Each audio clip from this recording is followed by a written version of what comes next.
Hola a tothom, sóc en Jordi i us parlo des d'Olius, del Solsonès, a Conscientia, on avui volia fer unes reflexions sobre aquests conflictes bèl·lics que tenim avui en dia entre la nostra societat. Tenim Palestina, tenim Ucraïna i moltes altres zones que estan ara en aquest conflicte. Com sabeu, jo faig temes de consciència crística i Jesús ja ens va donar unes eines, unes bones pràctiques perquè ens ajudin a nosaltres a transitar aquests moments. Una d'elles és la de la compassió. Compassió cap a tota aquesta gent que està patint ara aquest sofriment, que està patint ara aquestes situacions, no? I aquestes injustícies des de la nostra òptica. Doncs aquesta compassió cap a aquests col·lectius. També ens va aportar l'eina del no judici. No jutgem el per a què està passant això. Tot té algun motiu, fins i tot aquests conflictes bèl·lics. No oblidem que quan nosaltres, la nostra ànima s'encarna aquí a la Terra, no? En aquest cos, en aquest cas que és el Jordi, doncs ve a viure un conjunt d'experiències. Doncs una de les experiències que també hem de viure en alguna de les encarnacions, precisament, és aquesta violència, aquest conflicte i aquesta guerra. És una de les coses que una ànima encarnada aquí a la Terra ha d'experimentar. I segurament moltes de les persones que ara estan en aquestes zones de conflicte estan experimentant aquesta vivència. I és així. Llavors, aquí és una visió que pot generar-vos conflictes, però simplement perquè la tingueu present i la pugueu analitzar si és el cas.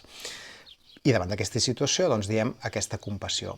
Com? Hi ha gent que fa meditació col·lectiva o individualment, emetre aquesta vibració, aquesta energia cap a donar suport a aquestes zones, a aquesta gent que ara està patint aquestes situacions. Aquest és un àmbit.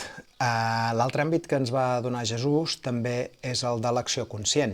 És a dir, jo no em quedo aquí de braços creuats davant d'aquesta situació, sinó que jo puc fer una acció al respecte. I aquí se me n'acudeixen diverses. I com molta gent està fent, es pot fer una acció humanitària cap a aquestes zones, ja sigui anant de voluntari en ONGs que estan treballant en el terreny, ja sigui recollint roba, aliments, per poder-los fer arribar en aquestes zones i ajudar-los a fer aquesta situació més suportable.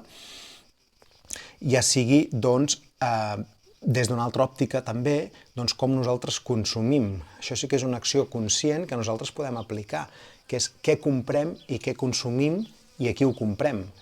Si aconseguim treballar en entorns o col·laborar en entorns més locals, amb productes més locals, amb comerços locals, ens garantim que almenys les nostres compres, els nostres diners no van a empreses o grans holdings del món online o de grans corporacions de distribució que possiblement per darrere, a nivell econòmic, estan donant suport, o no ho sé, a aquests entorns. Però això sí que és una acció que podem aplicar nosaltres des de la nostra presència i des de la nostra acció conscient. Com consumim i com ens comportem en aquest món. Jo sempre dic que jo sol no canviaré el món, però sí que si jo, al meu entorn, intento canviar-lo, després tot això va fent un efecte vibracional cap a la resta de persones que ens envolten. També important tenir en compte aquest bombardeig mediàtic que rebem, quina és la informació que ens entra en el nostre cos energètic i també en la nostra ment. Hi ha molts mitjans de comunicació, la informació hi és, jo no dic que no l'haguem de mirar, però sí que l'hem d'intentar seleccionar i dosificar. Hem d'estar informats, però tampoc amb un excés o amb una obsessió.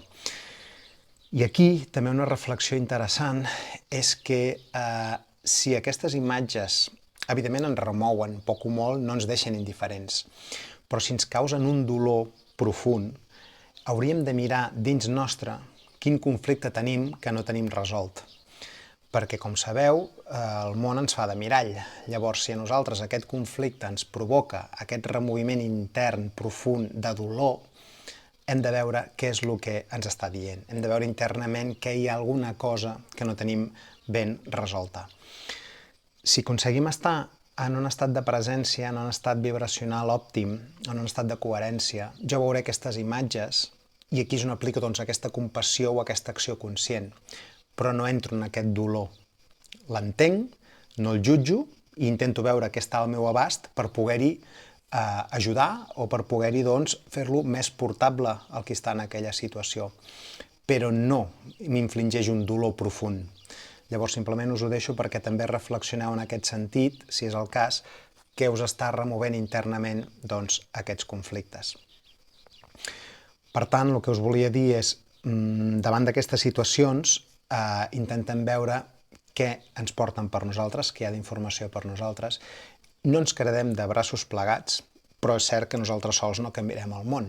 Però sí que tenim maneres d'actuar, no? Aquesta acció conscient, aquesta compassió, el no judici, doncs per donar suport a tot aquest col·lectiu i ajudar-los a transitar aquesta experiència i, malauradament, aquesta situació dolorosa, sens dubte, que estan vivint doncs, totes aquestes persones.